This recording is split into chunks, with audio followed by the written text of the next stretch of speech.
በአገር ውስጥ ያላችሁ የተወደዳችሁ የእግዚአብሔር ቤተሰቦች የወለላይቱ እመቤት የድንግል ማርያም የአስራት ቃል ኪዳን ልጆች የቅዱሳን መላእክት የጻድቃን የሰማዕታት ወዳጆች በእያላችሁበት የክርስቶስ ሰላም ይድረሳችሁ የእግዚአብሔር ልጆች ዛሬም የድንግል ማርያም ልጅ መድኃኒታችን ኢየሱስ ክርስቶስ በረዳን መጠን የክብርት እናቱን የእመቤታችንን ጸሎትና ምልጃ ተስፋ አድርገን እንማማራለን እንደምታስታውሱት በክፍል 19 ከእድላችን ዕውቀታችንን የሚሰልብና የሰለባ አይነጥላ በሚል ርዕስ አይነጥላ ዕውቀታችንን ሰልቦ ውሃ የሌለው ባዶ ገንቦ እንዴት እንዳደረገን በሰፊው አይተናል አሁን ደግሞ በክፍል 20 ውስጣችንን የሚበላ አይነጥላ በሚል ርዕስ በሕክምና በማይታወቅ ህመም የሚመሰልና በደዌ የሚያሰቃየን በተለይም ሴቶችን በማህፀን ወንዶችን በሆድ ህመምና በሌላም የሚያሰቃያቸውን እንመለከታለን አምላከ ቅዱሳን ሚስጥሩን ይግለጽልን የወለላይቱ እመቤት ልጆች በተከታታይ ትምህርታችን ውስጥ ስለ አይነጥላ የባህሪ መገለጫው ከሆኑት ውስጥ አንዱ ራሱን በእኛ ውስጥ ሰውሮ ውስጣችንን ቦርቡሮ የውስጥም የውጭም ጥቃት ያደርስብናል ሌላው አይነጥላ ራሱን በእኛ ውስጥ ሰውሮ ተመሳስሎ ስለሚኖር በእኛ ውስጥ ደዌ ሆኖ መቀመጡ አንዱ ባህሪው በመሆኑ ብዙዎቻችን ልናውቁ አንችልም ሁሉም ርኩሳን መናፍስት ማለት በሚቻል ደረጃ ውስጣችን ገብተው ደዌ ወይም ህመም ይሆናሉ ይህን ስለ አንዳንዶች እንዴት ሊሉ ይችላሉ የወለላይቱ እመቤት ልጆች ውስጣችን ቅዱስ ያልሆነው ርኩስ መንፈስ ገብቶ ደዌ ህመም በሽታ ቢሆን ምን ይደንቃል ውስጣችን የገባው ቅዱስ የእግዚአብሔር መንፈስ ሳይሆን ርኩስ መንፈስ ነው ደግሞስ ለነፍስ ለስጋችን የማይስማማ ጋንንት ውስጣችን በመግባት ጤና በመንሳት ቢያሰቃየን ልንገረምና ለምን እንዴት ልንል አይገባም ሊገርመንና ሊደንቀን የሚገባው አይነጥላ ዛር መተት ድግምት ወዘተ ውስጣችን ኖረው በጤና መኖራችን ነው ድርሳነ ቅዱስ ሚካኤል ስለ አጋንንትና ስለ ቅዱሳን መላእክት በሚናገረው የጥር ድርሳን ላይ መልካቸው እንደ ሰው የሆነ አሉ እባቦችን የሚመስሉ አሉ ልዩ ልዩ መልክ ያላቸው አሉ እነዚህ ግን ምንም ማንንም አያስቱም ያሳምማሉ ደዌም ይሆናሉ እንጂ ከነሱም ነቀጥቃጥ ተስቦ የሚሆን አለ ፈንጣጣ ኩፍኝ ጉድፍ የሚሆን አለ ሌላም ብዙ ልዩ ልዩ የሚሆን ደዌነት ያላቸው አሉ ያለነሱ በቀር በዚህ ዓለም ሌላ ደዌ የሚሆን በሽታ የለም በማለት አጋንንት ደዌ እንደሚሆኑና እኛን በበሽታ እንደሚያሰቃዩን ይናገራል አጋንንት ቅዱስ ጳውሎስን ይፈትነው ከነበረው ፈተና አንዱ በደዌ በመመሰል ነው በተለይ በሁለተኛ ቆሮንቶስ ምዕራፍ 12 ቁጥር 7 ላይ የሚጎስመኝ የሰይጣን መልእክተኛ ተሰጠኝ በማለት የገለጠው አጋንንት በደዌ ተመስሎ ያሰቃየው እንደነበረ ለማሳየት ነው ይህም አጋንንቱ ቅዱስ ጳውሎስን በራስ ምታት በውጋትና በቁርጥማት ይፈትነው ነበር የወለላይቱ እመቤት ልጆች ቅዱስ ጳውሎስን የመሰለ የክርስቶስ ሐዋርያ አጋንንት በደዌ ወይም በህመም እየተመሰለ ከፈተነው እኛንማ እንዴት ባለ ህመምና ስቃይ ሊፈትነን እንደሚችል መገመት ቀላል ነው ወዳጆቼ እግዚአብሔር 22ቱን ስነ ፍጥረት ሲፈጥር ደዌ በሽታና ህመምን አልፈጠረም ህመም በአጋንንትና በተለያየ ምክንያት ነው የሚመጣው አይነጥላ ውስጣችን ገብቶ አንድና ከዛም በላይ በሽታ ወይም ህመም ተመስሎ ሲቀመጥ ህመሙን እንጂ የህመሙን ምክንያትና መፍትሄ አናገኝም ምክንያቱም አንደኛ ህመማችን በአጋንንት ምክንያት እንደመጣ ስለማናውቅ ነው ሁለተኛ መንፈስ ስለሆነ በህክምናው ጥበብና ቴክኖሎጂ በወለዳቸው ዘመናዊ መሳሪያ እንደራጅ ሲቲ ስካንና ኤምአርአይ ማወቅና መለየት ስለማይቻል ነው እንደም አይነጥላ እነዚህን ሰው ሰራሽ የህክምና መሳሪያዎች ለክፋትና ለተንኩል ይጠቀምበታል ለዚህም ነው አንዳንዴ ሰዎች የሚያማቸው ሌላ መሳሪያው የሚናገረው ሌላ የሚሆነው እኛ የሚያመን ሌላ ሐኪም አለባቸው የሚለን በሽታ ሌላ መሳሪያው ያመመንን ትቶ የሌለብንና ያላመመንን ይናገራል በዚህም ለሐኪሙ የተሳሳተ መረጃ በመስጠት ታካሚው ለሌላ ጉዳት ሊዳርግ ይችላል ዛሬ በህክምናው ስህተት ብዙ ሰዎች የሚጎዱት ብሎም የሚሞቱት በእኛና በሐኪሙ ላይ ያለው ቅዱስ መንፈስ ባልሆነው መናፍስትም ጭምር ነው። እስኪ አይነ ጥላ በህመም እየተመሰለ የሚቀመጥበትን የሰውነታችንን አካል እንይ። አንደኛ ማህፀን ነው። አይነ ጥላ የሴት ልጅ ማህፀን ልክ እንደራሱ ይዞታ ይቀመጥበታል። አይነ ጥላ በሴት ልጅ ማህፀን ላይ ሲቀመጥ የራሱ የሆነ ምልክት አለው። ይህም ከእምብርት በታች ከፍተኛ የሆነ ቁርጠትና ቅስፍ የሚያደርግ ውጋት ይሰማቸዋል። አንዳንዴም ማህፀናቸው ውስጥ ነፍሳት ያለ እስኪመስላቸው ድረስ የሚገላበጥና የሚንቀሳቀስ ነገር ይሰማቸዋል። አንዳንዴም የሚሄድ ነገርና በማህፀናቸው ውስጥ ደፍ ደፍ የሚልና የሚገላበጥ ነገር ይሰማቸዋል። ሳያስቡት እንደ ፈስ ከማህፀናቸው ንፋስ ይወጣል። በዚህም ያሳቅቃቸዋል። ማህፀናቸው ውስጥ ጭብጥ ያደርጋቸዋል። ልክ እንደ ሆዳቸው ማህፀናቸው ይነፋል። ሰዎች ሲያዩዋቸው ነፍሰ ጡር ሊመስሏቸው ይችላል። ብዙ ሴቶች ማህፀናቸውን እያመማቸው በህክምና ምንም የለባችሁም የሳይኮሎጂ ችግር ነው እየተባሉ አይነ ጥላ መተትና የቤተሰብ ዛር ስራውን ይሰራል። የወለላይቱ እመቤት ልጆች መተትና በተለይም የቤተሰብ ዛር ካለብን በቀላሉ ለማህፀን ህመም እንዳረጋለን። ዛርና መተት ካለብን ልክ እንደ አይነ ጥላ ጽንስ ይጨናገፍብናል። አንዳንዶች አርግዘው ሊወልዱ ሳምንትና ቀናት፣ ሌሎቹ በሚወልዱበት ቀን ልጃቸው ሆዳቸው ውስጥ ይሞታል። የሚሆነው በውስጣችን የሚፈትነን የኛን ነገር የሚያጨናግፍብን አይነ ጥላ መተትና ወይም ዛር ሲኖር ነው። ብዙዎች በእርግዝናቸው ተደስተው ግን ጽንሱ በክፉ መንፈስ እየተጨናገፈ አልቅሰዋል። ብዙዎች ለአራስነታቸው የአጥሚት እህል ገዝተው ለሚወልዱት ልጅ ልብስና ቁሳቁስ ገዝተው ወልደው በሚስሙበት የደስታቸው ቀን ልጃቸው ሆዳቸው ውስጥ ይሞታል። አሊያም ከተወለደ በኋላ ባልታወቀ ምክንያት ይሞታል። ወይም ልጁ ተወልዶ ከሳምንት ከወራት በኋላ ይሞትና እናትና ባል በድንገተኛ በልጅ ሞት ክፉኛ ይጎዳሉ፣ ያዝናሉ። እባካችሁ ሴቶች እህቶቼ ስታረግዙ ብዙ ነገር ስላለ ስላረገዛችሁ ብቻ የምትወልዱ እንዳይመስላችሁ። ስታረግዙ ጸሎት ጸልዩ። በተለይ መልካ ቅዱስ ሩፋኤልን ጸልዩ። ለምትወዱት ታቦት ጤነኛ የተባረከ የተቀደሰ ልጅ እንድትወልዱ በሰላም እንድትገላገሉ ተሳሉ። ይህ ነው ከጽንስ እስከ ውልደት ያለውን ያጋንንት ስውር ሴራ የሚያከሽፈው። ጸሎታችሁ ነው ጽንሱን የሚጠብቅላችሁ። ጸሎታችሁ ነው የምትጓጉትን ልጅ በሰላም እንድትወልዱ በክንዳችሁ እንድታቅፉ የሚያደርጋችሁ። አይነ ጥላ ማህፀን ውስጥ የሚቀመጠው በተለይ በሩካቤ ስጋ ጊዜ ስሜት ለማሳጣት፣ ደስታን ለመንሳትና ለማራቅ ነው። እንዲሁም ባልና ሚስት በሩካቤያቸው ጽንስ ሲፈጠር በቀላሉ ከጽንሱ ጋር በመዋሃድ አብሮ ለማደግ እንዲመቸው ነው። በአንዳንዶች ላይ ክፉ የሆነው ገርግር የሚባለው አይነ ጥላ ማህፀናቸው ውስጥ ካደረ የወንድ ዘርም በማምከን የተረገዘ ጽንስን በማጨናገፍ ልጅ አልባ ያደርጋቸዋል። ብዙ ሴቶች መውለድ እየቻሉ ራሳቸውን እንደ መካን የሚያዩት ውስጣቸው ስላለው አይነ ጥላ ስለማያውቁ ነው። በህክምናው የመውለድ ችግር እንደሌለባቸው እየተመሰከረላቸው ልጅ ለማይወልዱት አንዱ መፍትሄ የልጅ ቃል ኪዳን ያላቸውን ገድለ ቅዱሳን ማዘልና ጸሎት ማስደረግ ነው። ምክንያቱም አጋንንቱ በገድሉ ኃይልና ቃል ኪዳን በገድሉ ባለቤት በቅዱሱ ጸሎት መንፈሱ ከማህፀን ስለሚለቅ ያለምንም ጥርጥር ልጅ ይወልዳሉ። አይነ ጥላው የዘጋውን ማህፀን ቅዱሳን በጸሎታቸው በቃል ኪዳናቸው ይከፍቱታል። ከማህፀን ጋር በተያዘ የአጋንንቱን ተንኮል በቅርብ በማውቃት ልጅ ላይ የደረሰውን ልንገራችሁ። ይቺ ልጅ የዛሬ 17 ዓመት የወንድ ጓደኛ ትይዛለች። ከጓደኛዋ ጋር አብረው ሻይ ቡና ሲሉ ከማህፀኗ የማያቋርጥ ፈስ መሰል ድምጽ ይሰማታል። ይህ ድምጽ ለጮኛዋም ይሰማል። ልጅቷ ይህንን ነገር በፍጹም መቆጣጠር አትችልም ነበር። በዚህ ችግር ብቻ እየተዋደዱ እየተላመዱ ተለያዩ። ይቺ ልጅ ከዓመታት በኋላ ጸበል ሄዳ አይነ ጥላው ለፈለፈ። ማህፀኗ ላይ እንዳለና እንዳታገባ እንዳትወልድ ሩካቤ ስጋ እንዳትፈጽም ለማድረግ እንደሆነ ተናግሮ ተሰናብቶላት ዛሬ አግብታ የልጆች እናት ሆናለች። እዚህ ላይ በቅርቡ ለአንድ ወዳጄ ወለላይቱ እመቤት ያደረገችውን ታምር ልጨምር። ልጅቷ የደሴ ልጅ ናት። ለ10 ዓመት በኩላሊት ህመም ትሰቃያለች። በተለይ የቀኝ ኩላሊቷ ልታስበው ከምትችለው በላይ ያማታል።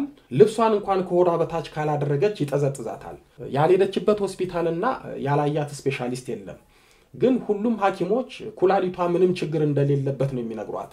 በዚህ ውል የለሽ ህመም የተሰቃየችው ልጅ እንጦጦ ማርያም መታ የ10 ዓመት ህመሟ እንዳነች በህልሟም ከኩላሊቷ ላይ እንደ ድንጋይ የከበደ ነገር ተነስቶ ሲሄዳየች።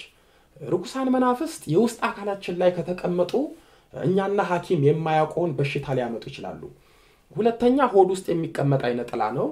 ብዙዎቻችን ዛሬ በሆድ ህመም እንሰቃያለን። የህመሙ ደረጃ ከፍና ዝቅ ይበል እንጂ ሆዳችንን ያመናል። አይነ ጥላ ሆዳችን ውስጥ የሚቀመጠው ለብዙ የተንኮል ስራው ነው። አይነ ጥላ ሆዳችን ውስጥ ሲቀመጥ ምልክቱ ከፍተኛ የሆነ የቁርጠት ህመም ይሰማናል። ሽንት ቤት ስንቀመጥ ንፋስና ንፍጥ የሚመስል ነገር ይወጣናል።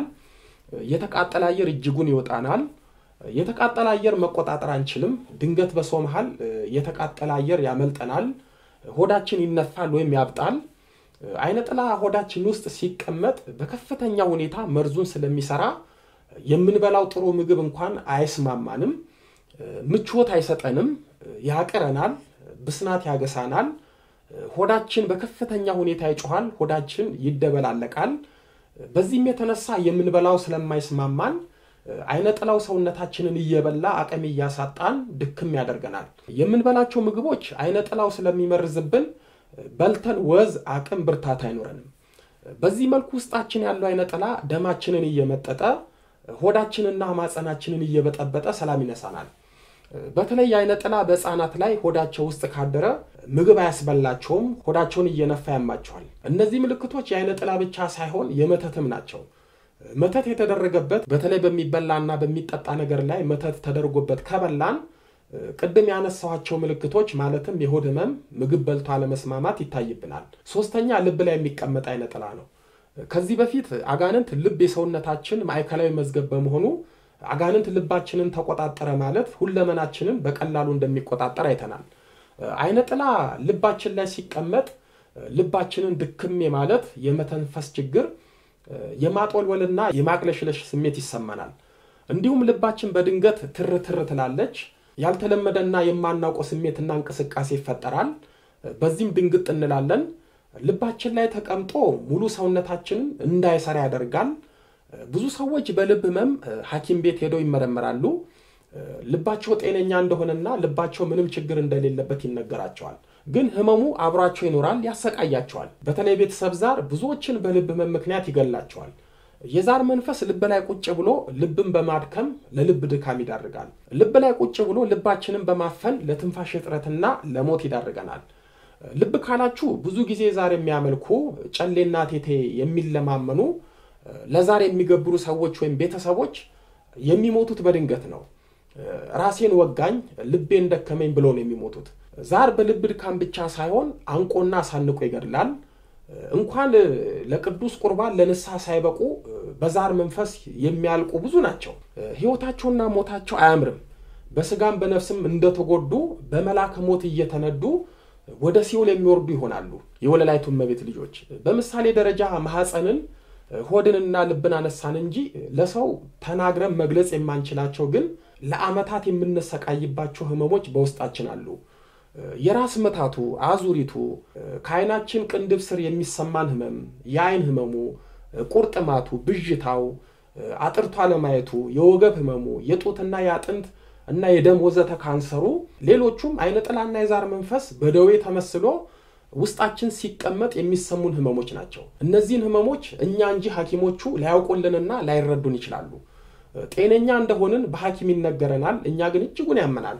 ብዙዎቻችን አጋንንታዊ በሆነ ህመም እንሰቃያለን። አንዳንዶቻችን ህመማችንን በጸበል ቶሎ ላይድንና ላይሻለን ይችላል። ይህ የሚሆነው በህመማችን ጸጋ እንድናገኝበት እንጂ እግዚአብሔር እኛም ማዳን አቅቶት አይደለም።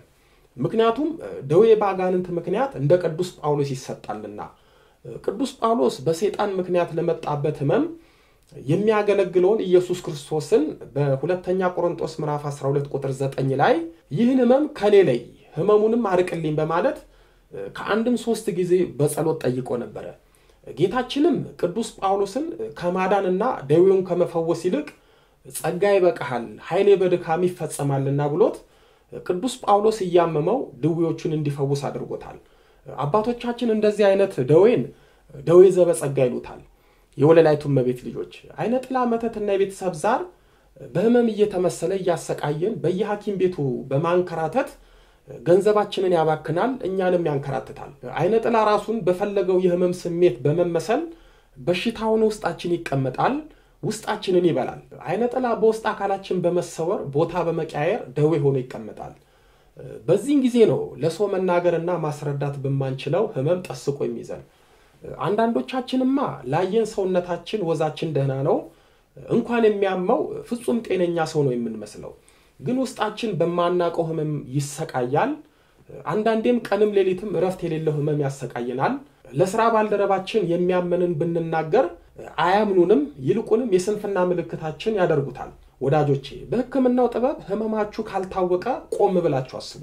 ምክንያቱም ርኩሳን መናፍስት በተለይም እንደ አይነ ጠላ ዛር፣ የዛር ውላጅ መተትና ድግምት ደዌ ሆነው እኛን በበሽታ ተመስለው ሊያሰቃዩን ይችላሉና ታዲያ ያመመን ህመማችንን ሰውም ባለሙያም ሐኪምም ካላወቀልን ማድረግ ያለብን አንዱና ዋነኛው ፊታችንን ወደ እግዚአብሔር ወይም ወደ ቤተክርስቲያን መመለስ ነው።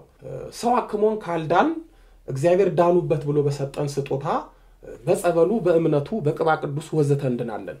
በማህፀን በልብ በሆድና እንዲሁም በተለያዩ ህመሞች የምንሰቃይ ከሆነ አንዱ መድኃኒታችን ስግደት ነው። በተለይ ልብ ላይ የሚቀመጥ አይነ ጠላና ዛር ካለብን አብዝተን ሳንሰለች የምንሰግድ ከሆነ መንፈሱ ይዞታን ይለቃል። በንስሐ ሆነን ቅዱስ ቁርባን የምንቀበል ከሆነ መንፈሱ ማህፀን፣ ሆድ፣ ልብና መላ አካላችን ላይ እንደቀድሞ መቀመጥ ስለማይችል ይረታል። በጸጋ መለኮት የከበረ ሰውነት ለአጋንንት እሳት ነውና እንዲሁም ከጸሎቶች ውስጥ ሰይፈ ሥላሴና ሰይፈ መለኮትን ከወለላይቱ እመቤት ምስጋናዎች ውስጥ ውዳሴ ማርያም፣ አርጋኖን፣ ጸሎተ ባርቶስና የሰኔ ጎልጎታን አዘውትሮ መጸለይ መንፈሱን በሂደት ከኛ ሰውነት ያርቀዋል፣ ያስወጣዋል። በነገራችን ላይ እነዚህ ጸሎቶች ለማንኛውም መናፍስት እጅጉን ከባድ ናቸው። እንዲሁም ጸበል መጠመቁ ምንም ባያጠያይቅም ጸበል መጠጣቱ ላይ መበርታት ይገባናል። ቢያንስ ከ1 ሊትር እስከ 3 እና 5 ሊትር ጸበል መጠጣት አለብን። ምክንያቱም ውስጣችን ያለው አይነ ጠላ ለዘመናት መርዙን በውስጥ አካላችን በመርጨት ስለሚመርዘን ጸበል መጠጣቱ መርዙን ይነቅለዋል። ጸበል ስንጠጣም ከሰውነታችን በትውከት የሚዝለገለግ ነጭና ረፋ መሳይ፣ ቢጫና አስኳል መሳይና ሌላም ህብር ያለው ወፍራም ዝልግልግ ነገር የሚወጣን ከሆነ በሆዳችን በሰውነታችን የተጠራቀመው የአይነ ጠላ የመተትና የዛር መንፈስ መርዝ ሲወጣልን ነው። ስለዚህ አይነ ጠላ፣ መተትና ዛር ሌሎች ክፉ መናፍስት በውስጣችን ደዌ ሆነው ሊቀመጡ እና ጤናችንን ሊያሳጡ ስለሚችሉ በጾም፣ በጸሎት፣ በስግደት በመበርታት ጸበል በመጠመቅና በመጠጣት ፈውስን ማግኘት እንችላለን። ለዛሬ እዚህ ላይ በቃናል። በቀጣይ በክፍል 21 ቤተሰብን እርስ በርስ የሚያባላ ዛርና አይነ ጠላ በሚል ርዕስ እርስ በርስ የሚያበጣበጥ የማያስማማ ባል እየጠበቀ ደስታ የሚቀማ በቤተሰብ ውስጥ አሸምቆ አራርቆ ስለሚያኖር እንመለከታለን። ህዝቤ ዕውቀት ከማጣት የተነሳ ጠፍቷል። ትንቢተ ሆሴዕ ምዕራፍ 4 ቁጥር 6። ከትውልዱ ማን አስተዋለ? ትንቢተ ኢሳይያስ ምዕራፍ 53 ቁጥር 8። ፈረስ ለጦርነት ቀን ይዘጋጃል፣ ድል ግን ከእግዚአብሔር ዘንድ ነው። መጽሐፈ ምሳሌ ምዕራፍ 21 ቁጥር 31። ያስተማረን የመከረን የአባቶቻችን አምላክ ልዑለ ባሕርይ ቅዱስ መድኃኔ ዓለም ኢየሱስ ክርስቶስ ክብር ምስጋና ይድረሰው። ድንግል ስንላት ጌታን ወልዳ የተገኘች፣ ጌታን የወለደች ስንላት ድንግል የሆነች፣ ስሟን ለመጥራት ከሰማይ ከምድር የከበደች መንበረ ፀሐይ መንበረ ሥላሴ ንግሥተ ሰማይ ወምድር የጌታችን የመድኃኒታችን የኢየሱስ ክርስቶስ እናት ወለላይቱ እመቤት ድንግል ማርያም ምስጋና ይድረሳት። አሜን።